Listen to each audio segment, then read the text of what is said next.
Initiating System 1.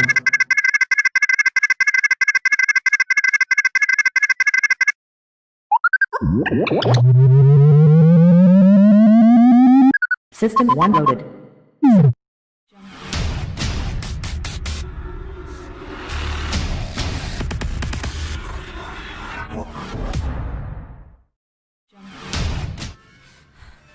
The Gorecast is brought to you by American Horrors, the greatest uncut horror channel in the world.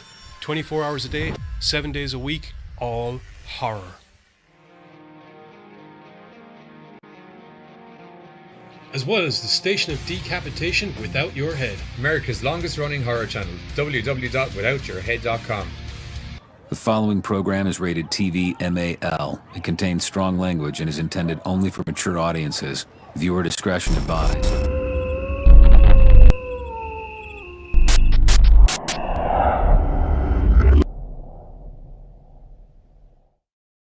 What's up, Gorecasters? Welcome back here to the Gorecast. It's Sunday night with me and the Giz for the old school edition. Because it's old school, because this is what it used to be before we had many other hosts and shows. No school like One day a week, you got us on American Horrors and here, or Facebook, depending on the year. And one day a week. Today we've been on 3 times. Well, this is our second time. This is our second time. And what are we doing in America? Time and space. I don't know. I actually have to have a phone call later on. We should be back in America soon. Okay, good. Okay, cool. That's it. Hello, y'all. Welcome back to the chat. Hey, Bill. Hi, Katie. Hey, Bill. Hey, Katie. Bill, you missed us playing the Call of Cthulhu video game. It's not like the one you play. Well, actually, it is insofar as it's not the way you play it. Yeah, we didn't set fire to anything yet. I feel it's not going to be. I think we're definitely going to have to torch that warehouse. Something is going to get lit up. To be honest, yeah.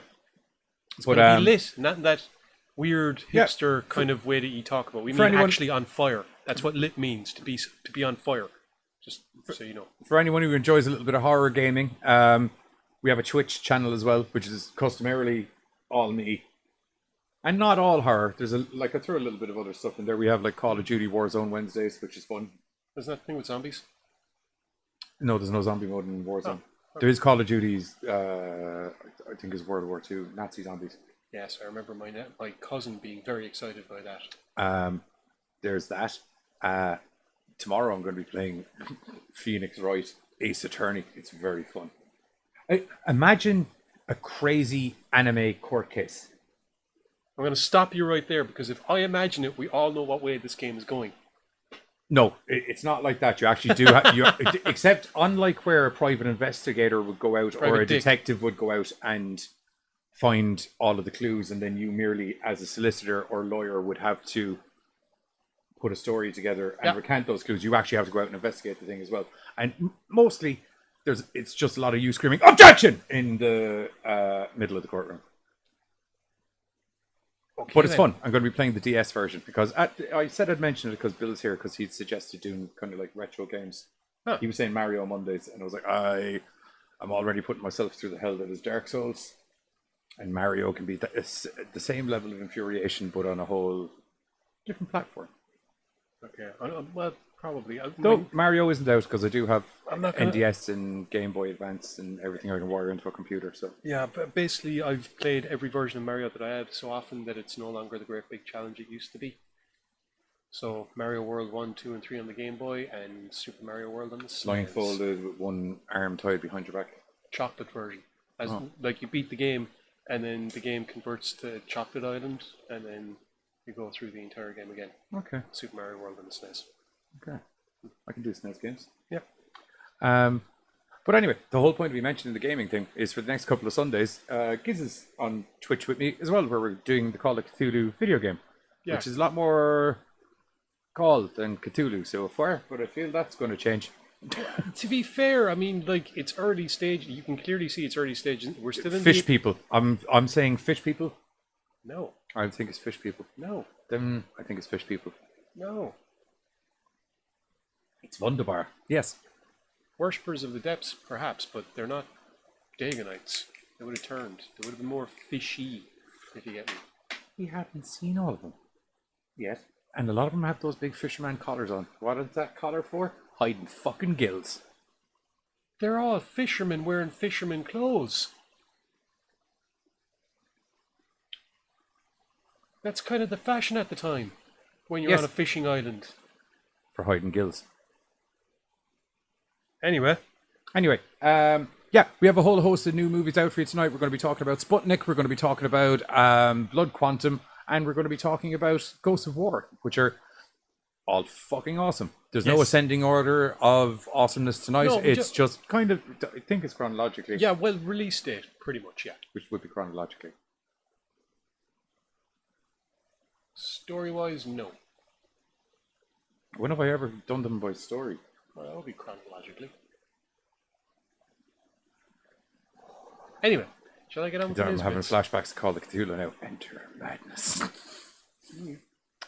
We hit some news bits? Yeah, sure.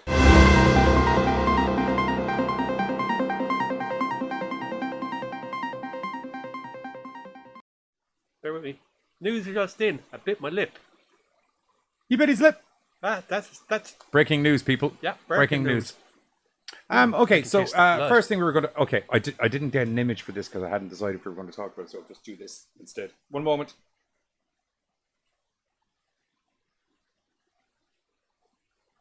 It's Prattman.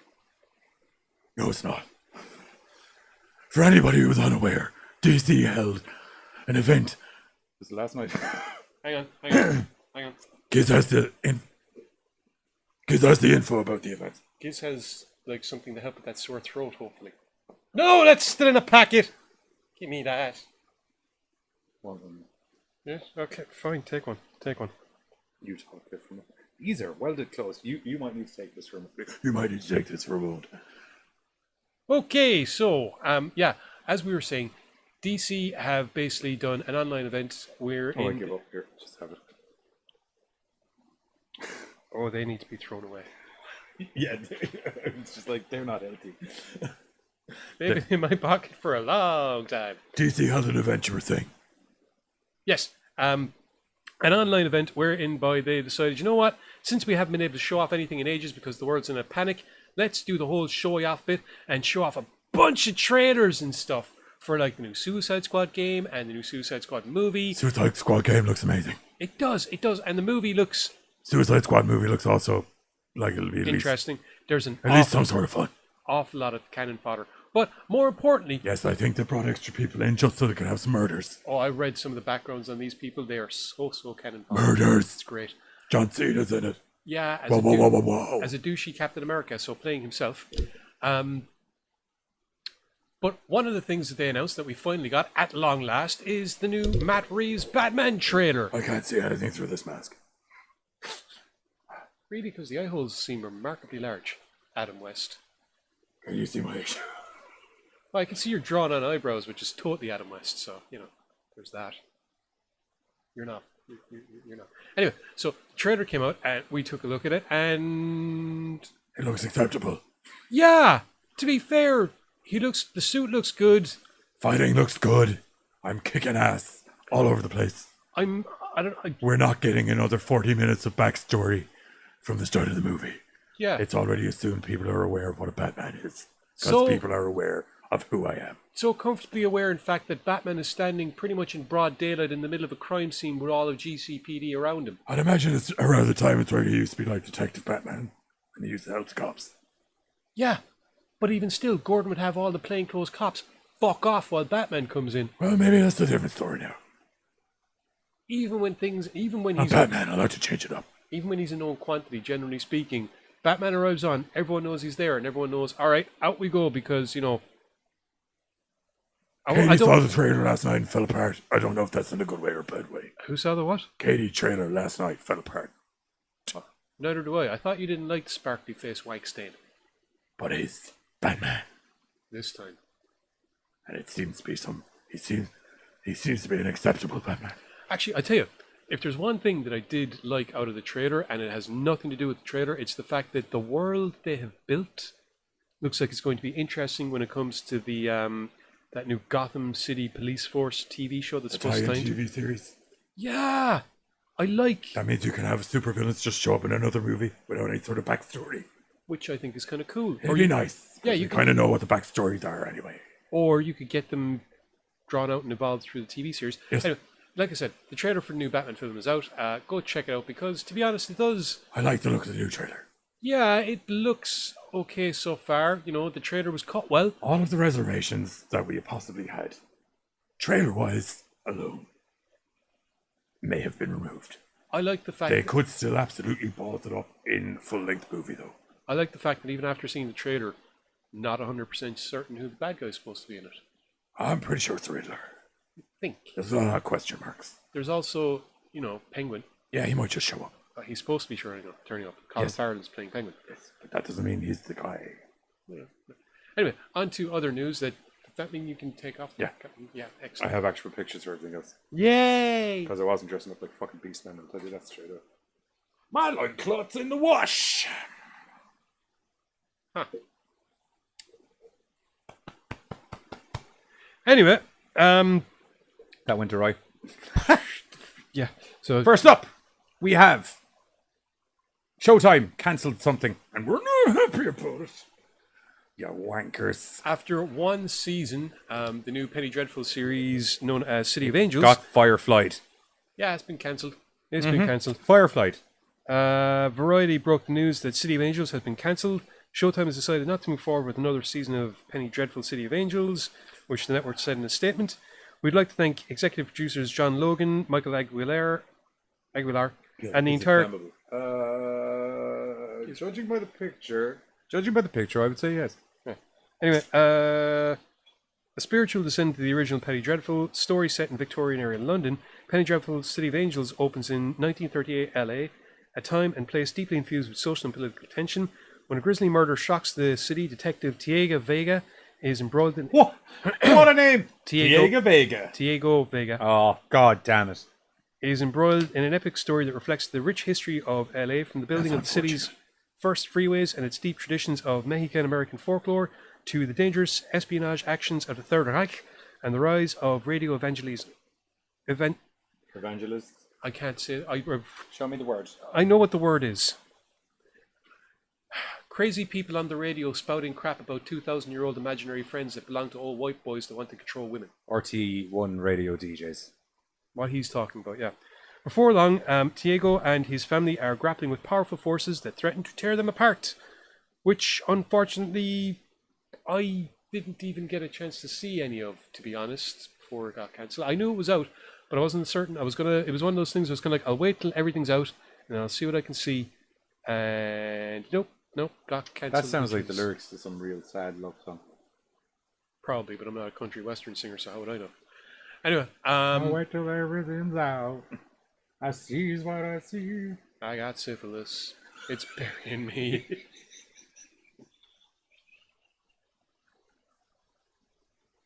Syphilis. It all started with just one kiss. Now it hurts every time I piss because of syphilis. Hey, I broke my co-host.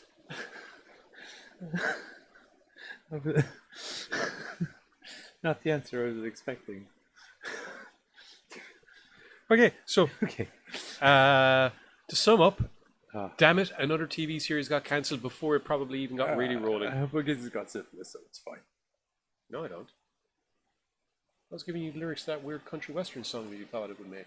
Oh. Because that makes perfect sense. Mm-hmm. Not to make my life seem even more depressing than it actually is, but what fucking opportunities would I have to get syphilis? From what I understand, Fuck and all. Despite my fairly regular vitamin C intake, which would counteract it even if I had opportunities. Haha, sailor talk. Anyway, on to the next story. aren't you glad he segued? Uh-huh. Oh, next story. Boink. That's not it. No, Whoops. it's not. What? Oh dear. One moment.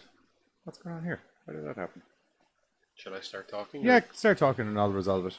Okay, so after recently receiving a virtual Cheviel Noir award, and during his hour-long masterclass, John Carpenter has kind of let it slip that not only is there... That is the wrong picture. No, oh, no that's look right. Yeah. You ignored what's on the screen, and I'll sort it out from there. Okay. Anyway, so John Carpenter has let it slip that not only is there the possibility of Jason Blum doing a reboot of The Thing, but it's possible that if that happens, John Carpenter will be getting in on that action, because as it turns out... no.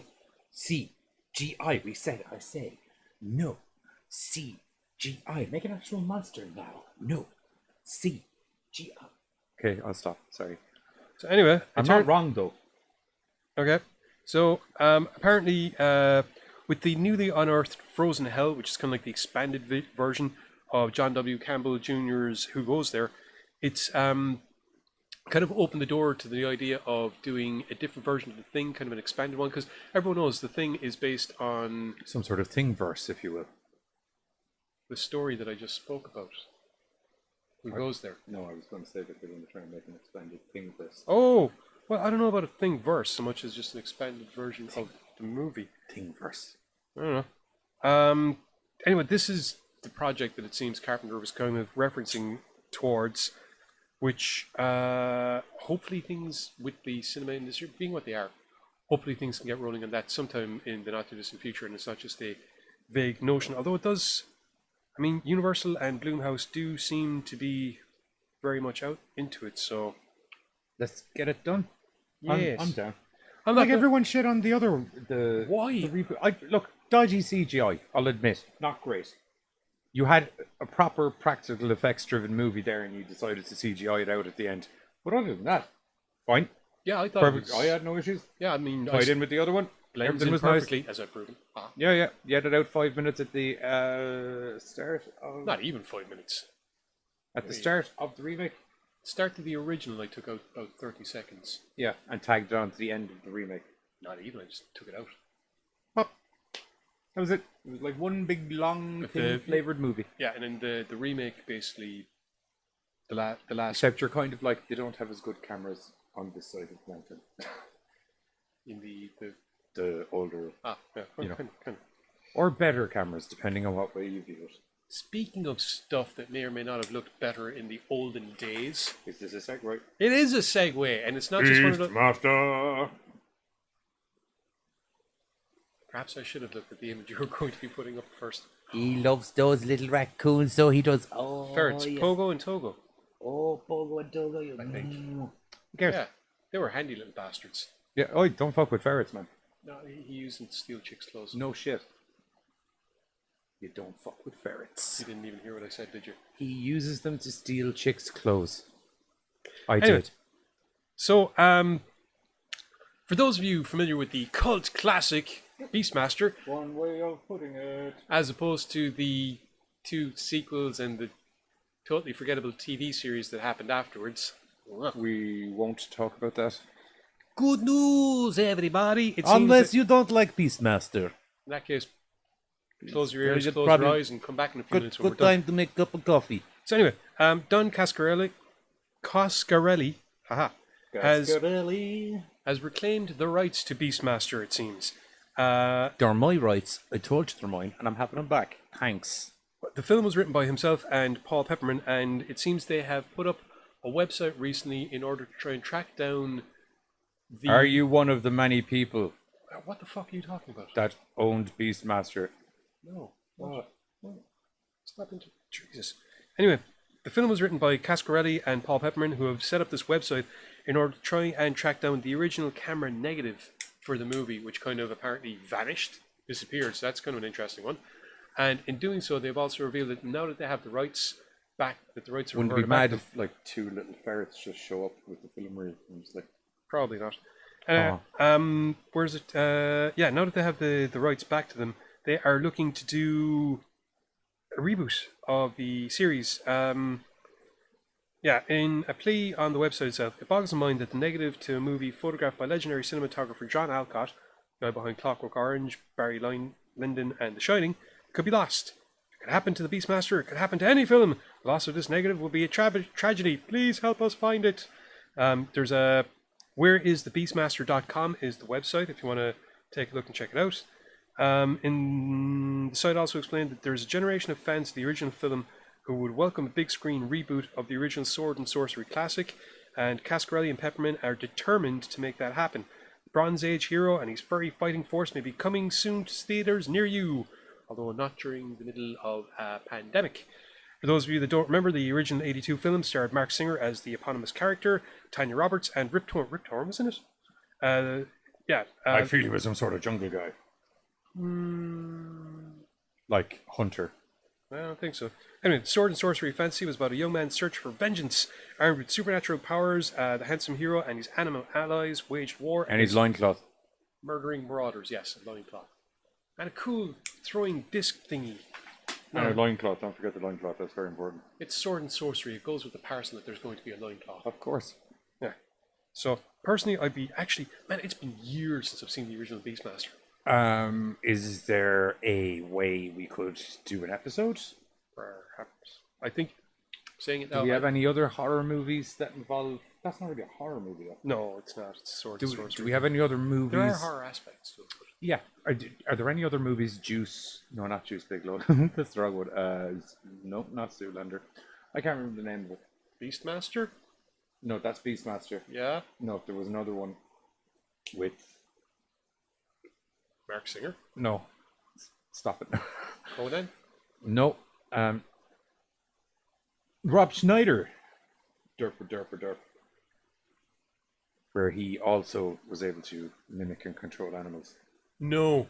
Yeah, that's what I'm saying. Is there any other ones bar that would fit in a movie night where we could put Beastmaster in? Until you actually reminded me, my brain had, unsurprisingly enough, Yeah, I'm not even doing that to us. deleted knowledge of that pile of... I'm not even doing that to us.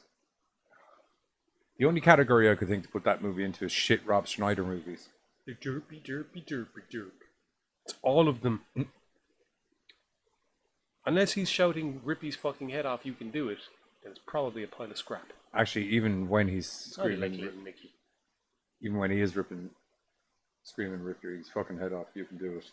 It could also possibly be a pile of crap. Oh, I like Little Mickey. He's in more than Little Nicky. Yeah, but that's the only thing I know him where he does that. He's in The Waterboy. He's in like virtually every Adam Sandler movie, actually. Yes, because he doesn't always do that line. He did it in Waterboy. Waterboy and Little Nicky, and that's it. I'll have to look that up. I think there's more. Or it could just feel like more because it's Rob Derp. Can we not talk about that? Why is Billy mentioning the KKK in the chat? I'm not even going to, What? Very last one there. Unless it's blurring into... Let's just keep moving on. Okay. At the end of the news. I have We obviously said something, and I feel so the KKK is the answer to it. And I just can't remember what it is. The gods only know what the question is, knowing how Bill's brain works at times. So, Beastmaster, hopefully, if you happen to be the man with the reel and you're watching this, bring up the guys. They're looking for it. Yeah, go check. Yeah, Go check it out. Yeah. I'm sure they'll make you a whole spanky, fancy new one. might even do a part in the remake. You'd like one of the voices of the animals. I know, but like you never know if Disney might take it up, and if Disney take it up, the animals will have voices. Do not say that. Do you see the love tonight? No, I don't. They brought us a respectable Deadpool movie. No, they didn't. Oh no, it's the next one's going to be under the hood of... Oh dear. Anyway, while we contemplate that horrible thought, back to the studio.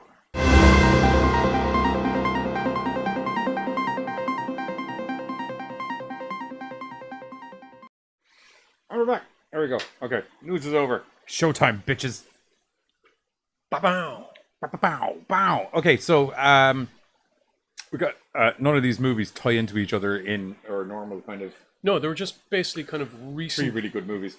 Yeah, the first one we're going to be talking about, we actually mentioned in the news bit a few weeks ago. It's going to be getting a DVD release, I want to say at the start of September. It'll definitely be on DVD and Blu-ray by the end of September. Definitely, 100%. It had initially gotten a digital release back in, I think, April. What? Never mind. Ignore me. Okay. Actually, no. It was released originally for streaming back in 2019. It is the film Blood Quantum, which was on the Shudders, I believe. Yes, it was.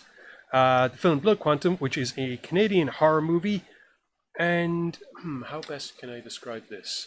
It's got a socio-political angle that I haven't super seen come up in a zombie movie before, that takes what ordinarily would be your bog standard zombie apocalypse aftermath movie and throws a load of kind of cool extra angles in it that make it quite interesting to see how it unfolds. How's that sound? I don't think it's so much socio-political as it is historically referencing. Semi-historically referencing, but it's also flipping the shoe on the other foot, because now... Yeah, that's why part of what I was talking about. Yeah, so that's what she's political.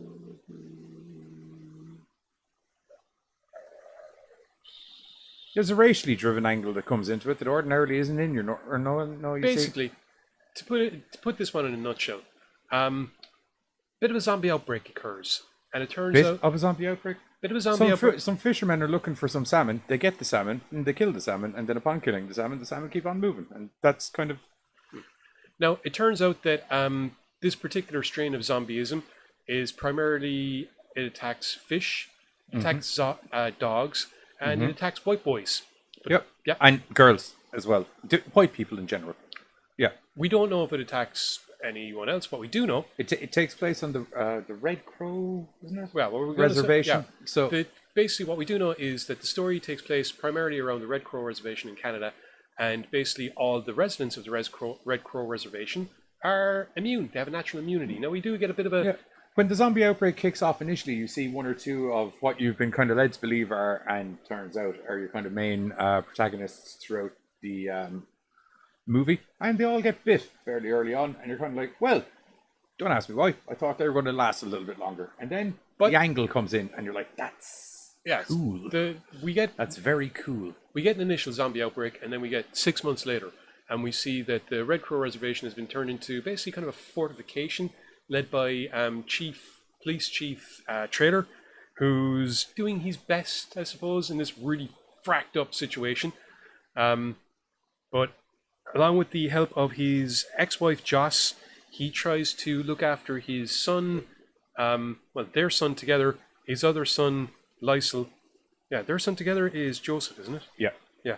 Their other son, Lysel, Joseph's pregnant white girlfriend, Charlie. And the baby within the pregnant.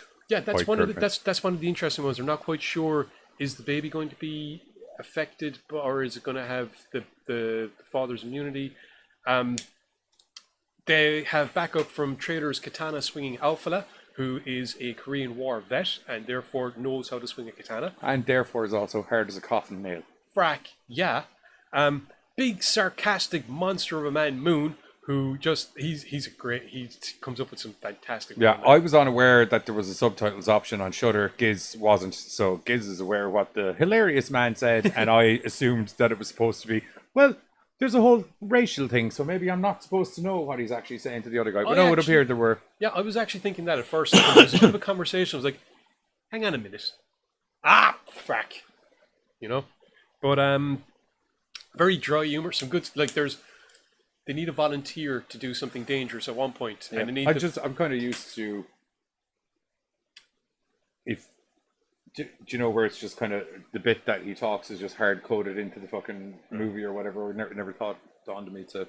There's one part where they need someone to do something very dangerous, and that someone needs to be, I suppose, the largest piece of bait, and everyone just kind of looks at him, and he looks at them all. It's just like, yeah, okay. It's irrefutable, unfortunately. So, there's a conversation. It's like, are you sure you're going to be all right? Yeah, there's a lot of them. It's just like, let's just get this done. But he doesn't. He fucks around, but he also doesn't fuck around, which is the strange. Yeah, it's great. It's great. He has a sense of humor, but he doesn't fuck around. Yes, perfect. Now, basically, 6 months after the zombie outbreak happened, the normal side of land. Hang on a second now. Let me see if we can, because the Red Crow Reservation is on the border. Yeah, it's in Québec. Yep. And is on the border of. Crap, I'm not really seeing another. I'm not seeing the name of the town. That one. But anyway, the town that the reservation is attached to basically turns akin to, or not akin to, adjacent to. Yeah. Sorry, that's what I meant. turns to like zombie hell. Oh, by the way, this film is set in 1981. I didn't actually realize. I'd forgotten that. Yeah, well, you see, you kind of get into the apocalypse side of things. You don't really notice the Lack of cell phones and other bollocksology like that. Yeah, you know, because it's all shit that would be completely useless at that stage. Yeah, and plus, like, you don't even think about these things. It's just like the story's going so fast-paced, really. Yeah. I mean, it really is a good story. And like I said, one of the interesting things, and one of the things that makes this such an interesting story After is... that guy shits in the windshield, it really picks up. One of the interesting things, what makes this such an interesting story is that that reversal that you were referring to. Now, I haven't gone looking into the historical context, but given what I do know about history of these situations, the fact that Smallpox. Sorry. that was exactly what I was fucking thinking.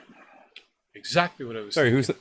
who said that? You know, it was that time that the American cavalry traded smallpox-laden blankets Yeah, to have some Native death Americans in order to cause genocide.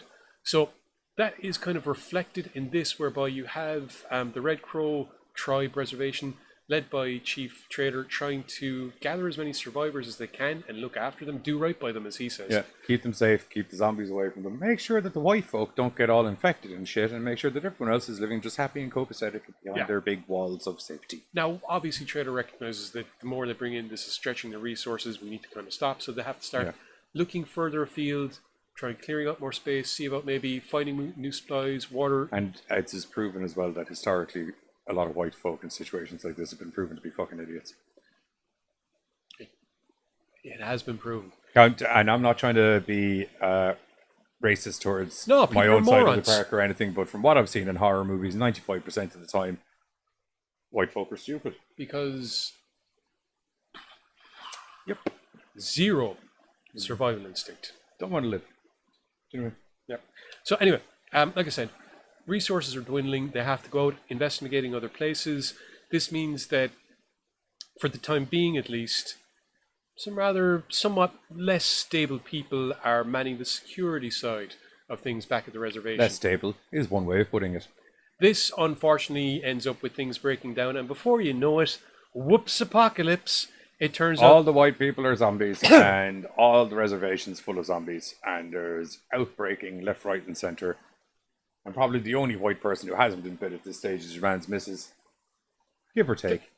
we're not going to go into too many details. This film isn't out long. In fact, it's going to be released on Blu-ray and DVD, as I said, sometime in September. I can't remember exactly when.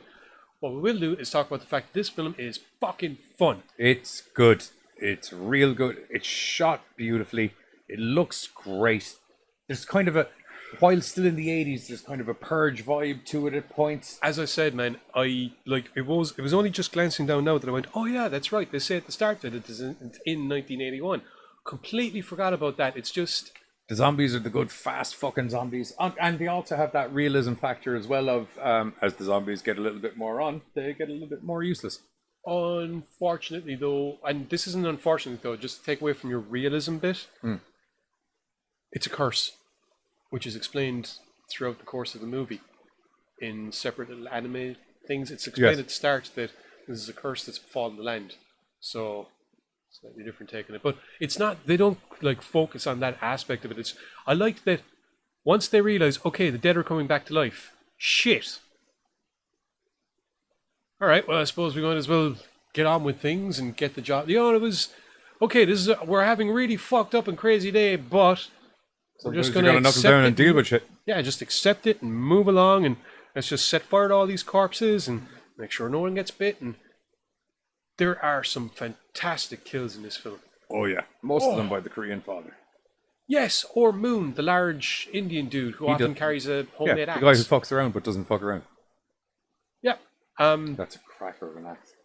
It's It's great. like made out of a hubcap or something. That's Two cogwheels. good. Yeah, it reminded me, like, I've seen similar in Warhammer, you know, the tech priests that have something similar. That's to actually what it cogwheel axe. reminded me of. Yeah, yeah. Like I said, the story is very fast-paced. The characters are very believable in their reactions and very, very well acted on the part of everyone. Who basically, there isn't one character or actor in this film that I kind of went, letting the side down a bit. Everything's fucking spot on. Yeah, real good. The Bar the one fucking dick, but That's you know, deliberate. That's he's supposed to be a dick. yeah. And what a job. What a word. I was going to say, what a word. Yeah. What a wonderful word. The viscera is the best way of describing it. When guts start flying, oh my god. Actually, early on gives you an indication when one of the guys is gutting fish and it's like, Jesus, that's kind of graphic. Yeah, and then, I'm watching all of that. Yeah, and then what's weird, I loved how it was kind of like, okay, we're going to show A, how graphic this film is going to be, and B, the perfect indicator, because you clearly see this fish's guts are out, and now it's flapping about. That ain't right. They're all flapping about. They're all gutless and flapping. That's not right. When I put a dog down earlier, come to think of it, and that got back up, and there's a lot of people kind of getting back up now. And last time I checked, zombies. That's pretty much it. Trailer? Yeah, trailer. 100% go check this out. I'm pretty sure it's still up on Shudder. Yes, it's And go get it. You get a free week or a month or something when you sign up. If you haven't signed up to Shudder, this could be a very good reason to sign up and get a free couple of movies to watch. Anyway, we'll be back after the trailer for Blood Quantum.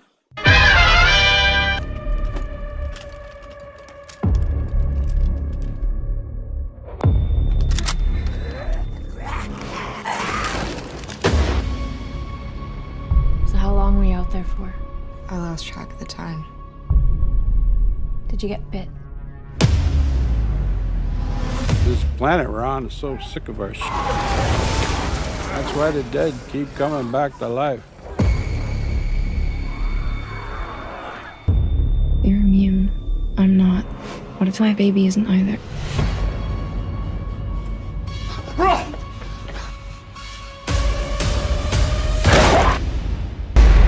It's bad. Incase.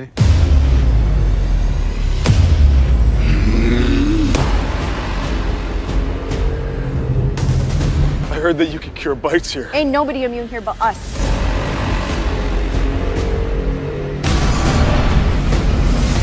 One of them could come in here and infect this entire camp. Behind you. You want to live?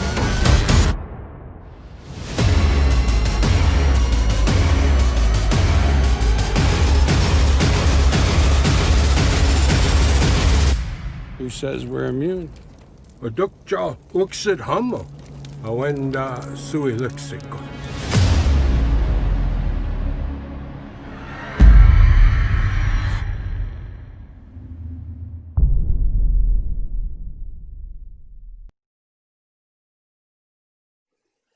That was the trailer for Blood Quantum. People are saying that the chat feed is super delayed. So, sorry if I don't know how. I didn't do anything for the chat feed to. Giz is dying. I didn't do anything to the chat feed. Yeah, it was actually really good, Bill. It was, yeah. Totally worth seeing. Okay, next movie. This has got a whole lot of. Oh, that guy. Yeah, hang on a minute, because I just want to check one person, right? Just give me one. I forgot to check this. The sniper guy? It is the sniper guy. In Red State, and it's not what I do. There's another TV show. Yeah, there's some superhero TV show he's in or something.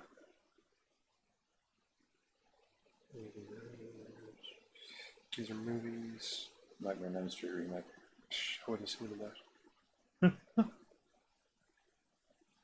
TV. Anyway, next movie we have have up. It's fucking Bart Allen from Smallville. Thank you. There you go. Next movie we have up is Ghosts of War, which... Wait a minute. That means this is an entire superhero-driven film, practically. Bar the dude with the specs. Yes, apart from Eugene. Basically, in Ghosts of War, Nightwing, Hawk, Impulse, and Juice from Sons of Anarchy team up with a dude named Eugene during World War II. Unfortunately for them, though, neither of them are Juice, Hawk, or Nightwing. Or the other guy. Impulse. Because as the movie goes on, having those abilities probably wouldn't be the worst. No, it wouldn't. Yeah, to be honest.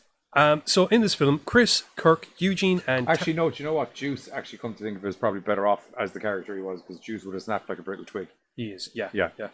In this film, Chris, who is the We're never given any ranks for any of them, but we're assuming Chris is the team leader in this one. Well, he is very much the team leader, but yeah. So Chris, Kirk, Eugene, Tappert, and Butchie are patrolling through World War II, Germany. No, France. France. Sorry, yes. Sorry, you're correct. Yes. It is France, but it's full of Germans. Because it's German-occupied France. So basically their orders are to secure a chalet and... It's pronounced shallot. Okay. And hold up there until relief arrives. One of the first things they encounter... This film has some interesting parts, character development.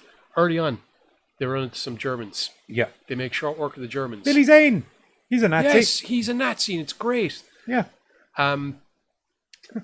Tap, the sniper, loots the corpses ridiculous. I mean, like, there's gold in the teeth and he's in there with a blade and he's cricking it out and it's just like, okay, that's, ripping money's money. Yeah, ripping tags off a uniform and rocking an SS coat. It's kind of like, you know what? All right, fair enough. You're always going to get guys like that. But then, interestingly enough, embrace the madness. They run into some Jewish refugees who have clearly escaped a camp of some sort.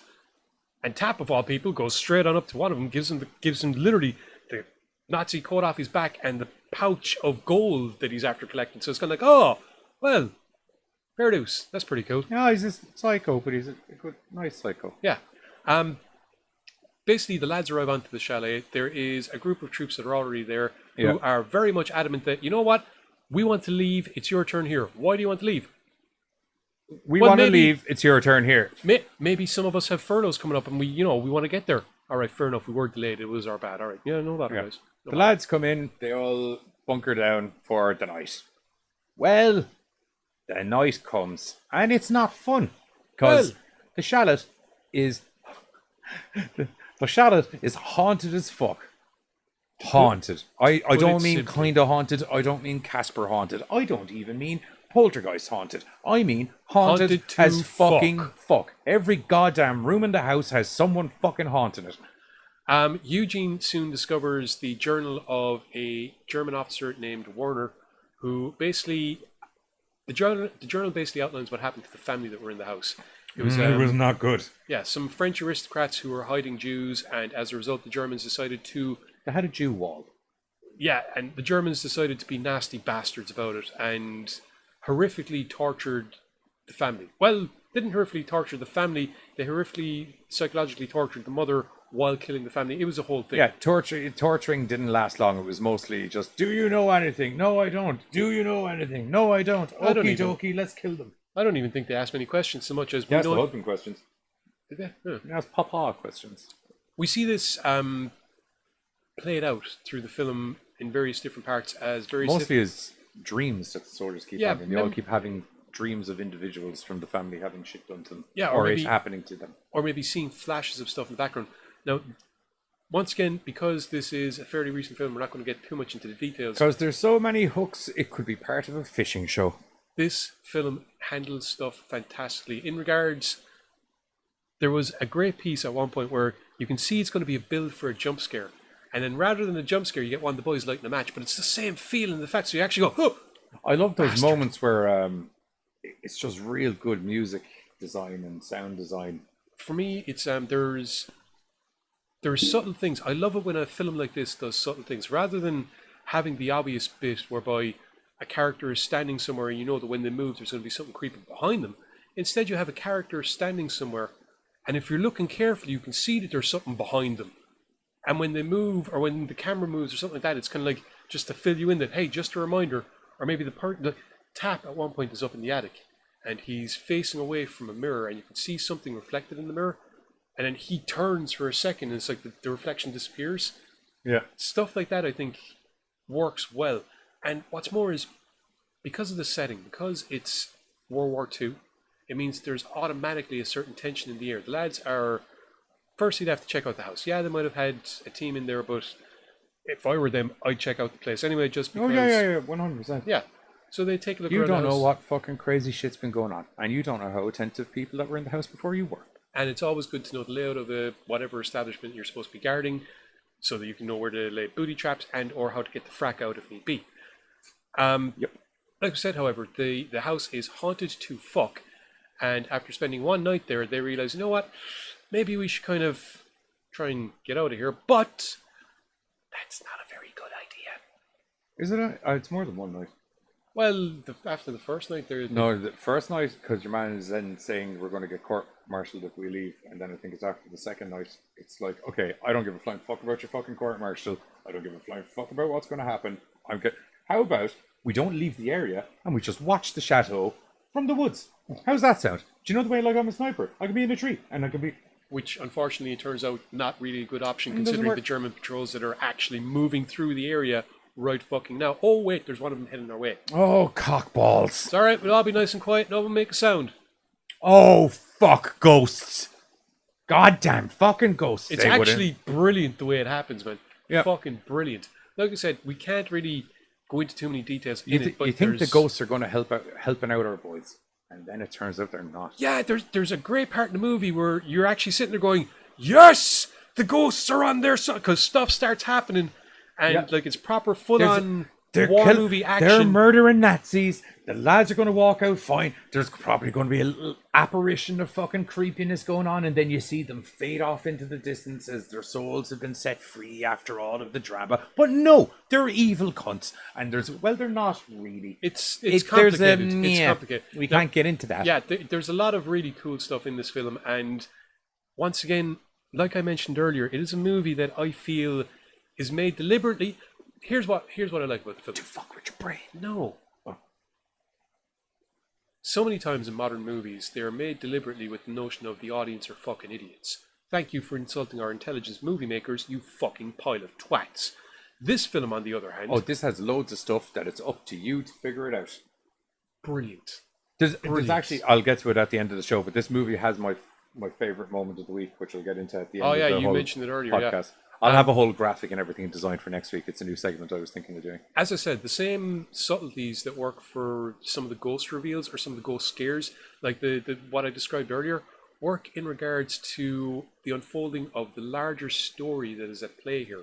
Because, like I said, you got the boys, they're in the haunted chalet they're in the middle of World War II, and they've all got their own backstories. They're interesting.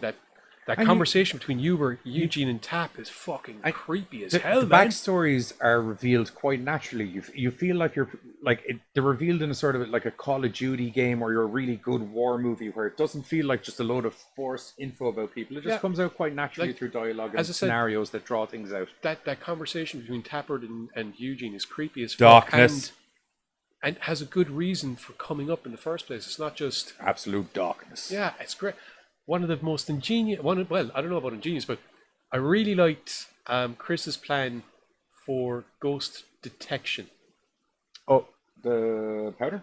That was great. That was It's really... what you do. That was really cool. That was really good. It does set you up to actually shit a brick, though, unfortunately, if things go like they do for Chris. And what's worse is, it's one of those things that you see it happening, it's kind of like, Jesus, why has nobody done that? Like, obvious. Why did it not occur to other people to do this? Yeah.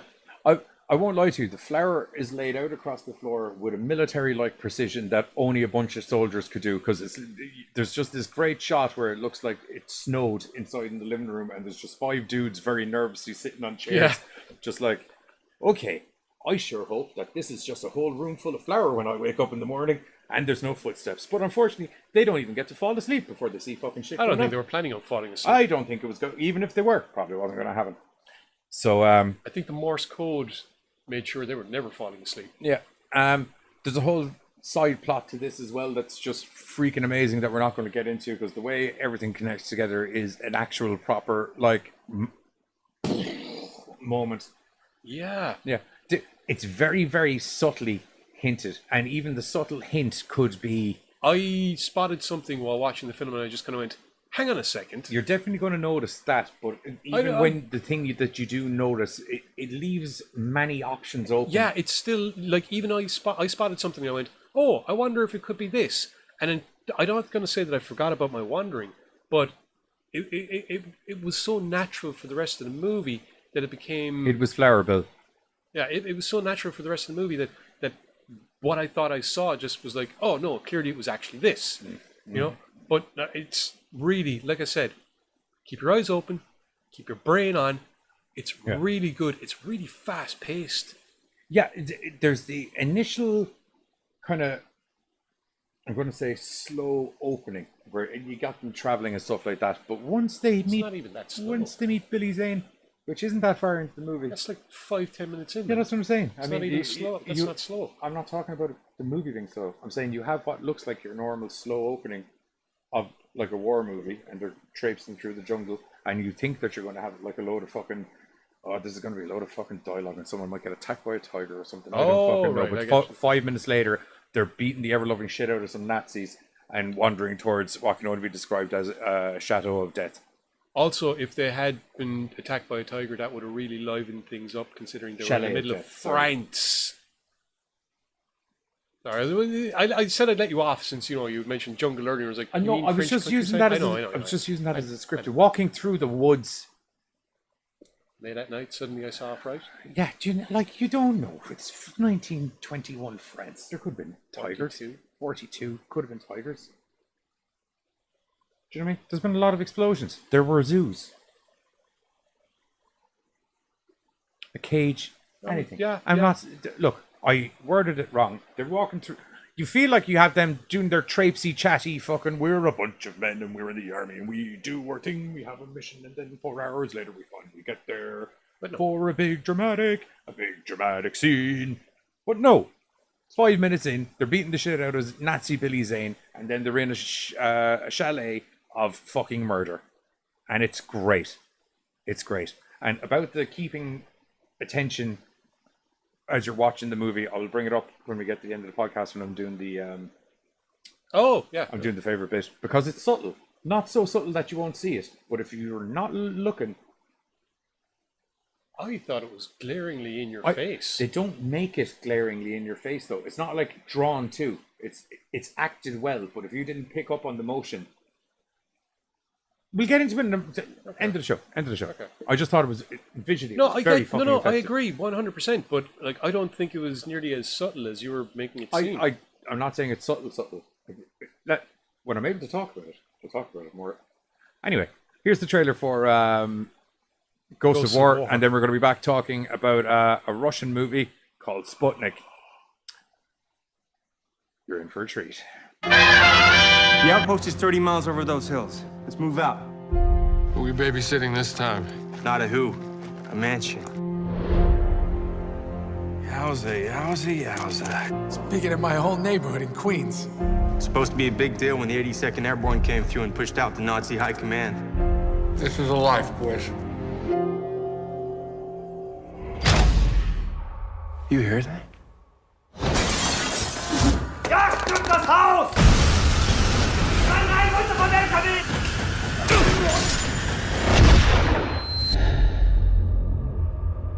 We need to talk. We stay here, we're fish in a barrel. We're staying. What's that? I found it in the basement. It belonged to one of the Nazis who took over the house. It says what happened to the family who lived here.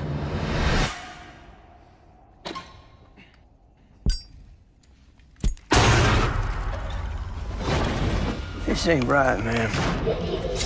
This place is bad juju. I'm just gonna say what we're all thinking. This place is haunted. Everything we experience, it's what the Nazis did to the family that lived here. Let's get out of this house. If you leave,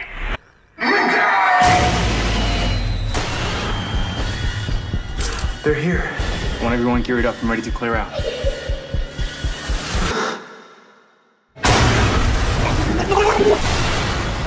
You can't leave. It won't let us Leave. This isn't real. This isn't real. This isn't real! This isn't real! This isn't real!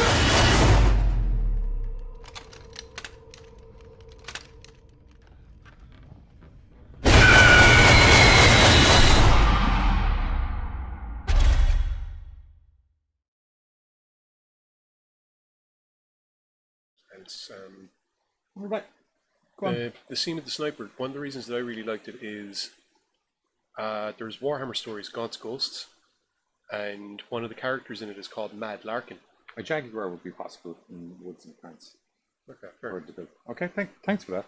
Anyway, Warhammer story, Gaunt's Ghosts. One of the characters is called Mad Larkin. Now, Mad Larkin is called Mad Larkin because he's fucking insane. Yeah, proper. As names go, that seems quite appropriate. Proper, straight out, hallucinates insane. He is the best sniper in the regiment. Because when he's looking down the sights of his gun, he knows that whatever he sees is real. He can be fucking tripping balls everywhere else, and no one, like even he doesn't care at this stage. But once he looks down the sights of his gun, whatever, so every now and then, like he'll be doing stuff, and like there's someone that walks along, and it's kind of like, why is Larkin looking at me through his gun? Oh, he just wants to make sure you're real. What? Yeah, if he sees you through his gun, he knows you're real, so you're good.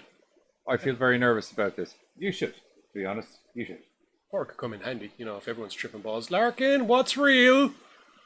Larks, bit of help here. But anyway, like I said, for me... real? You're real.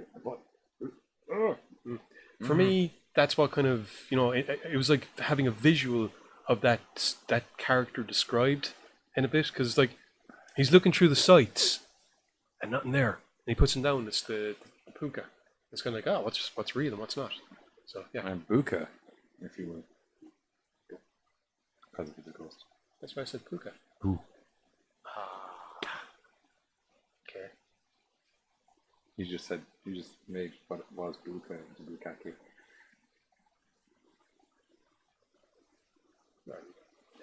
I went boo. And then you went K. Okay. Bukake. Anyway, as you can see from the trailer, Ghosts of War is just so much fucking fun. So delicious. So much fun. So delicious. I can't ever say that there could be a sequel to it because it'd be impossible, but it's one of those great standalone horrors of war. Very much, actually. Like, if this film, we did a Horrors of War episode. This isn't Horrors of War, this is more War is Horror. It's also a Horrors of War when you with think the about other it. bit, Yeah. I'm not disputing that, but mostly it's War is Horror. Always. Yes. Always. Okay, speaking of horror. Do you Speaking know what else is horror? Do you know what else is horror? Space. Space is big and it's fucking scary. And from what I understand, nobody can hear you scream. Unless they're in the same space pod as you. Yeah. I always found that as a loophole. Yeah. In space, no one can hear you scream. Unless they're in the ship with you, where they can very much hear you scream. Especially you got a good set of lungs on you. You get that right? It's funny that we use that particular line as a comedic reference as we're going in, because there's a certain air of similarity. Yep. Between Aliens and what we got coming up here. So, released from somewhere in Russia this year. Bear with me, right? Okay, hang on. Okay. This film was released April 23rd. Sorry, April 16th. Bukkake called Randy Marsh. Fuck yeah. My balls are huge. Oh, yeah. That's a South Park reference. Yeah, it was released back in April. It was released in Russia. Over 1 million people streamed this film on MoreTV, Wink, and IVI.ru, making this film the most streamed title across those services in 2 years, surpassing American titles and other Russian titles. Do you know why? It's fucking awesome. unreal. It is brilliant. Okay, so the story is basically in 1983, cosmonaut Konstantin, I'm not even going to attempt to provide... I'll give it a go. Nope, it's not written there, so I don't need to. Look, just says Konstantin, which is great, because that's all I could pronounce out of his name. Okie dokie. Anyway. He is, okay, well, you know what? We'll see if we can... We'll try. Even the synopsis just calls him Konstantin. Okay, it's maybe great. it's just Konstantin. No, it's not. It's very long and unpronounceable Russian name. Okay. But we're going to go with Konstantin. We'll just go with Konstantin. Konstantin and his buddy Kirill are two cosmonauts who are completing work on kind of like one of the satellite space station things, Orbiter 4. Unfortunately, as their repair work or whatever it is that's happening, shit goes awry. Yeah, they're finishing up and it's like something slaps off them in space. Dunk. It's kind of like, what? It sends them into a bit of a tailspin. They right themselves, and you can see something passes by one of the windows of the shuttle, and then apparently goes up to roughly where the hatch of the shuttle will be. And then we see that the shuttle is coming back into entry, chute goes off, and they're found in the steppes of Russia. Kirill is very dead outside of the pod. He's kind of missing half his face. He's kind of missing, yep. Very dead outside the pod. And Constantine manages to crawl out and kind of puke up a bit of blood, and he's not looking very healthy. No. In any way, shape, or form. No. For about 5 or 6 hours. Then he's great. Yeah, well, we don't find that out until later on. Yeah. Yeah. I'm just filling it.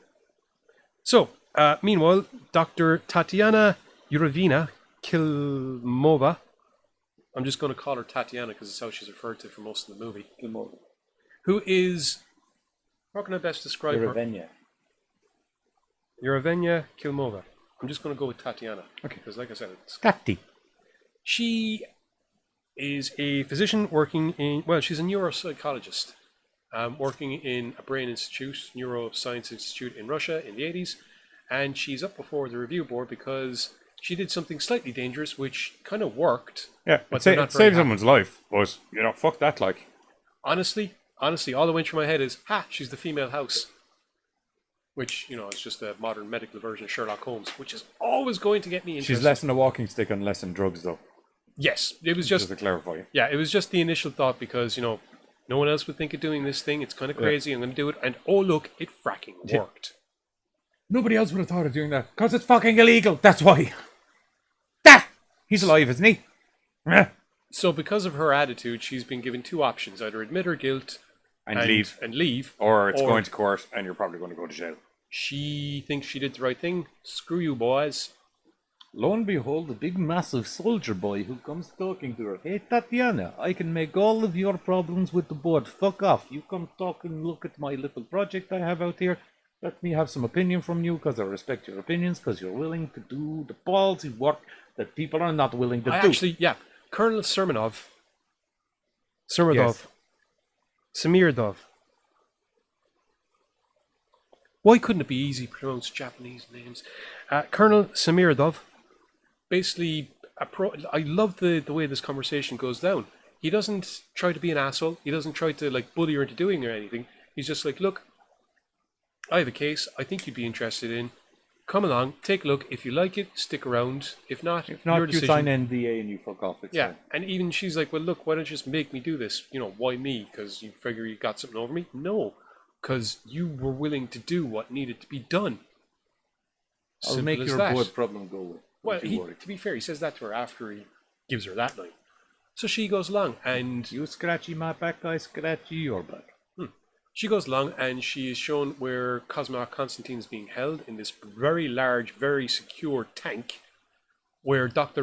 Rigel is failing to hypnotize him because it turns out cosmonauts... We trained strong. We got mind of steel. Basically, they've trained themselves that they can't be... It's the height of the Cold War. I'm going to go stop in the Russian accent now. It's the height of the Cold War, so counterintelligence is all the rage, including making sure that your operatives or your cosmonauts or anyone else that might have vital strong intelligence... as steel. Yeah, he's hypnotized and he turns around and he's like, my name is Russell B. Duval or something like that. It's, Anyway, automatically, Tatiana goes in and takes a different approach. And I loved it because, once again, I knew what she was doing. Now, maybe it's just me. I twigged it straight away, or, it's... But as soon as she puts down the cup of tea, it's just like, oh, you clever girl. And automatically you can tell that she's diagnosing him is the best way of putting it. So that when she comes out... Little micro tests. Yeah, when she comes out, she's able to, Regal's like, well, that did fucking nothing. It's like, really? Because I've already diagnosed him as this, and this. He has PTSD. Yeah, she hands him the cup and Regal and he burns his hand out. He did, that happened, I just went, yes, I knew I was right. Because sometimes I'm not right and I think I'm smarter than I am. Or I think the film is smarter than it is. But no, this film is just as smart as I thought it was. Yes! Now, here's the thing. The notion is that Tatiana has to figure things out for herself because they want her to figure things out for herself because it would be part of her process. Eventually it gets to the stage where she needs to understand more about why they're holding Constantine in the first place. Yeah. It's not just these lapses. It's a bit odd. Yeah, it's not just these lapses of memory, and it's not just the fact that, they can't have a hero brought out to the world who, may or may not be Wonko. Yeah. It's the fact that when he goes to sleep at night, an alien creature crawls out of his esophagus. That's the major issue. And they were worried about if he went up as a hero in front of a podium, and they were like, how did you find space? Aliens! That's what I found in space! Lots of fucking aliens! But that's the thing, because apparently Constantine remembers nothing about any of this and has no memory whatsoever about this creature that comes out of his esophagus and then is it drugs him up internally, so he's KO'd, and then he just hops on out and... Yeah. Aliens about the place. He looks awesome, by the way. He looks awesome. He does. Can I pull up the movie poster? I don't know, can you? Once again, this film is just recently out, so we don't want to get into too many details about it. But it is very well told, and the unfurling of the story and the reveals of some of the stuff that happen in it are very well handled. You have, as an audience member, as a viewer, you can get a vibe from through the shadows. That's pretty good. Or actually, I do have him. I'll pull up the show poster for a second. Keep talking just while I do this, because he is in the show poster on the left. As a viewer, and as the story progresses, you start to formulate ideas and notions about what the creature might be, about what might happening, about the real motives of Colonel Samiradov. Because, see, here's the thing. It's weird, because at first you're kind of like, oh man, he's a stand-up guy, you know, he's an upstanding citizen, that guy. He's just out there to try and help the cosmonaut and you're resolve his alien esophagus issue. And you're willing to accept the fact that what he's doing is outside protocol because he's trying to survive. His rationale is that he's willing to do whatever it takes to help this guy, to find out what's going on. Because I've already been given an extermination order for him, and I don't want to do it. I don't want to do it. Yeah. I've been giving him false reports in Moscow. I want to try and I want to help him. And I want I've been you to help him. feeding them what he's eating reports and just give him anything to let me have an extra week or two with him. Yeah. He's a dick, though. That's the thing. We won't Are get we into why. surprised? No, because he's a general in a fucking high military organization, and they're pretty much bred to be dicks on command. He's a colonel in a KG, in a Soviet Russian Black Ops thingy. There's yeah, you find out how Black Ops it is as the movie goes on. We won't get into it because that's fun. Yeah. Once again, this is a film whereby it's the performances of each individual, the performances of each actor is spot on. So good. Yeah. No. So it's so good. I like so good. Fair warning for people like Buzz who may not have a high tolerance for subtitled movies. Buzz is currently at SummerSlam. He'll see this eventually, maybe. My point was going to be fair warning for people like Buzz who maybe don't have a high tolerance for subtitled movies. I don't think he has an issue with subtitled movies. Okay, well, it's in Russian and it's English subtitled. There are one or two small occasions where I feel the downfall of translation creeps in. Not enough to even in any way interfere in the film. It's not even translation. I did find my only issue I had with the movie, and literally my only issue I had with the movie is during some of the faster pieces of dialogue, the subtitles fly by extraordinarily fast for what seems to be quite long sentences. I think, well, it's not just that. I think there are times, and I've noticed that there are times when a word in one language has multiple translations. No. A word in one language sums up many words in another language. A word in one language needs many words in another language to be summed up. I get that. You know, so you can. There's a conversation that happens at one point, and I think that's exactly what happened. Because, like you, I kind of had to, go, I kind of vernacular phrasing. Yeah, I had to kind of rewind it back a bit because it had moved fast, and it wasn't that it was a long sentence. It was actually a short sentence, but the translation for it was long. Bill said kind of what I said to you earlier, that he was like, oh, so basically it's Comrade Venom. And I was like, to a certain degree. The two of us had that notion at one point. It was kind of like, oh, this could be interesting. That could be different operator mechanic. I'll put it that way. But it's its own thing, man. It's its own thing that we're not going to get into. Literally the only common thread you could run is symbiote from space. That's about where comparisons end. Yeah, and even that is something. But we were discussing how there was potential for a really cool Venom-like storyline where he goes off and uses his throat alien to. Oh God, what? But I even liked remember what I was saying earlier about how Tatiana is. We're seeing things from her perspective. So the mystery behind Constantine is slowly unfurled through her observations. Yes. One of the things that I liked was that she had down parasite / symbiote. I Even like she I like wasn't that as well. sure Yeah. Which until more examinations were made, and it's interesting because like it's right about that time that Rigel is making comments about how his physical health has actually improved, possibly beyond what it should have been. Inexplicably high health recovery. Yeah. We can't talk too much about this film. It's not that long out. Because you need to go see it. It's too good. Fucking awesome, man! This film, visually,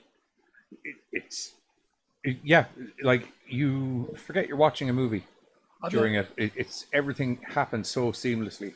It's gorgeous. For those of you that there's a nice look to it, even though you're in this kind of underground military bunker for essentially the bulk of your cinematic experience here. Yeah, for those of you that have watched this for a while, you know that I'm a fan of Fringe. Fringe, much like Fringe at times, much like most of Stranger Things, has that kind of nostalgia feel. Sputnik has it as well, except it's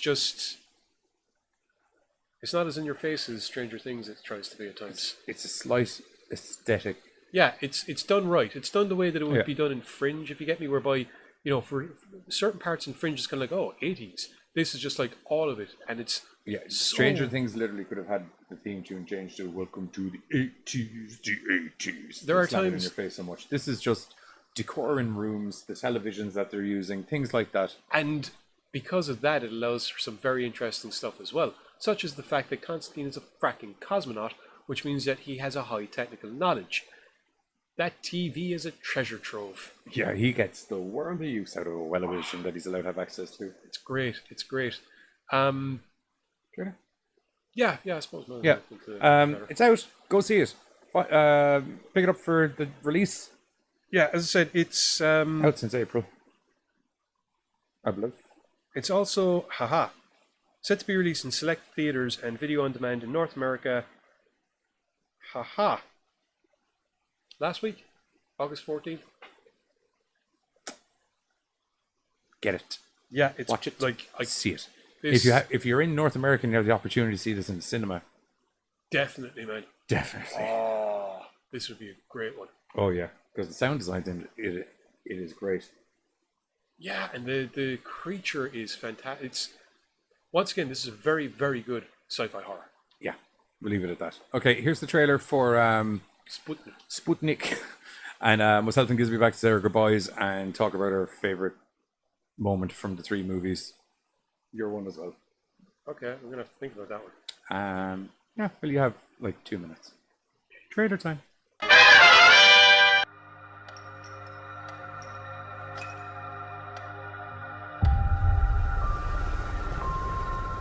Судя по всему, на орбите произошел некий инцидент. От меня-то что требуется?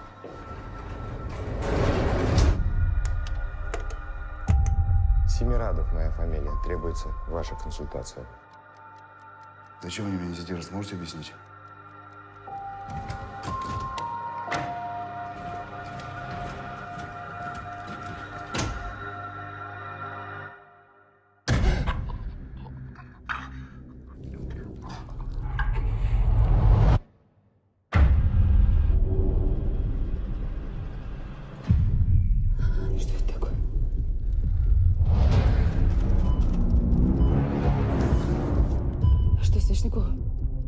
Он ничего не знает об этом.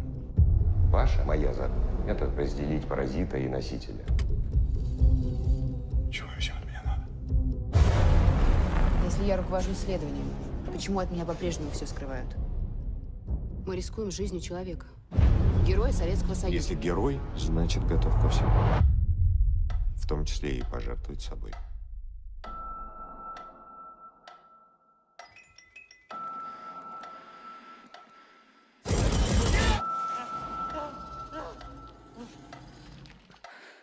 Надо было мне сразу вам все рассказать.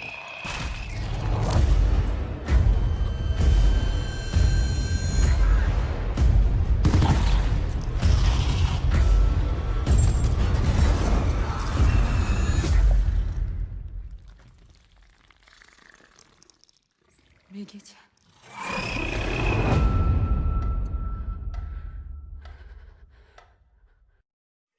And we're back. That's the trailer for Sputnik. totally awesome. As we said, 100% go check it out. Anyway, that's us done pretty much for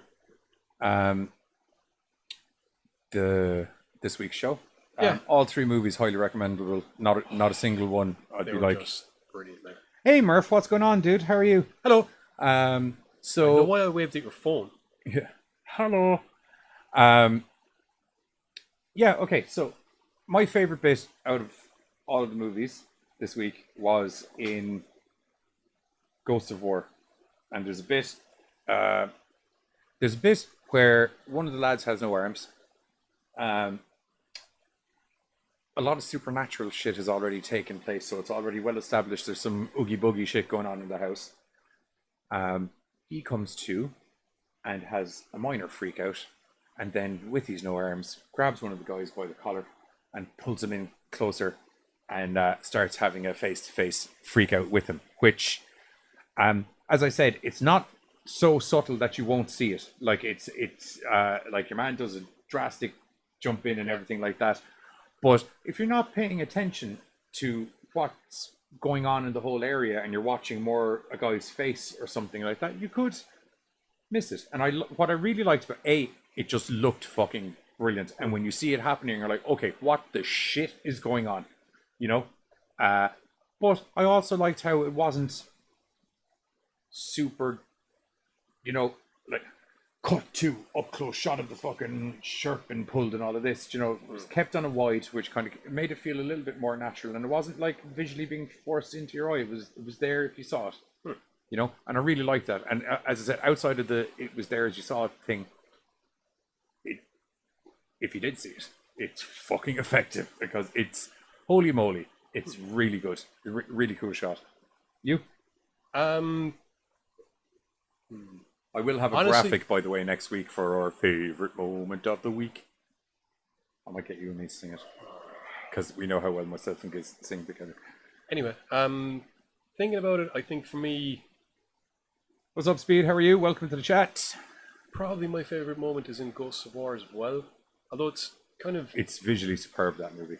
Yeah, it's it's actually more because all 3 of these movies are visually fantastic, and it's hard to pick from the 3 films a favourite moment, but the only time while watching all 3 films where there was an instantaneous reaction from me was in Ghosts of War when, as I said, the lads have a run-in with Nazis in the chalet. It's not a fun time. And it's pronounced chalet. And then all of a sudden they do this great bit whereby the lads are kind of dispersed through the house, and you have Juice's character is up in the bathroom, and the camera goes to him, and he's hiding behind a door. The Nazi soldier walks in, and it's still on him, and we can hear something happening, and I just went, please tell me, and the camera pans around, and it's a Nazi in a bathtub with something invisible drowning, and I just went, yes, the ghosts are on their side, and it continues to happen. There's a couple other interesting things, and just that entire bit whereby the Nazis and the ghosts have a chance to wreak a terrible vengeance. Yes. And it's just brilliant, man. It's also a very, very well orchestrated mislead in the middle of the movie as well. It's good choice. Good choice. Yeah, there's a lot of the chair one as well, because you can see the chair move. It's just like, oh, he's so boned. Yeah, as we said, all movies were really good this week. I think the reason both bits came from Ghosts of War is just it's such an action-packed movie. Like, it is. 5 minutes in and your shit's going down. Well, to be fair, not to take away from the other ones, because Blood Quantum is action-packed a gore fest. But as I said, the thing with that zombie genre is that, like, there's only so many ways you can do a zombie apocalypse. Do you know what I mean? Now, they had a really cool hook in there with the genetic difference thing, and it really did lead to some really cool situations that you customarily don't get. And it's also explained and approached from a couple of different levels, which makes it very good. Yeah. You know, and then Sputnik is just fucking amazing. Sputnik is another one that not that it's not a fast-paced film or anything like that, but when stuff goes sideways, it goes sideways. There's a point where, like, we'll say, like, midway through the movie, that the head will just. It's so much fun. All three movies are really good. Anyway, that's myself and Giz done for this week and until Thursday. Except for me, I have my Warzone Wednesday on Tuesday. What are you doing on Thursday? First of all, coming up Tuesday, because we'll just we'll go through. Buzz and Carter are back with their original versus remake series, where they're going to be doing Night of the Demons. And then Thursday, the original versus remake last week was riddled with technical difficulties. So the lads very glitchily managed to get through the Child's Play review and never got into Child's Play 2019 review. So what I thought we'd do was this Thursday, we're doing reboots that should have been their own thing. Which knew I was supposed to do research for something. Yeah, we're doing reboots that should have been their own thing, which gives us an excuse to let the lads review Child's Play without having to just redo a mulligan on a whole episode. Okay, so just have to find 2 more. Yeah, a couple more reboots that really should have just been their own thing. Like Black Christmas. Yeah. Black Christmas, I feel, would have bugged me less if it was its own thing. For instance. That mightn't be one of them, though, because I don't like doing Christmas movies that not Christmas. Plus, shite movie. Yes.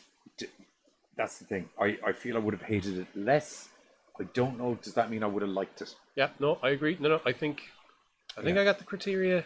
That was a terrible movie. Because I won't lie to you, that Black Christmas 2000 and whatever it was, 2002, something like that.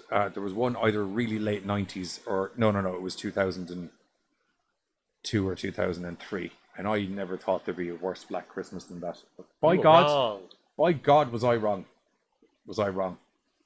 Yeah, and then so that's Thursday plan, and then I've got Warzone Wednesday over on Twitch, and we have me struggling through Dark Souls, one soul-crushing defeat at a time on Fridays, and then next Sunday myself and Giz are going to be back. I'm not sure what we're doing for the podcast, but definitely before the podcast there will be Call of Cthulhu. And other than that, join myself and Giz next week and the lads during the week, where we're going to be talking about some other sort of mad horror bollocks. Gorecast out.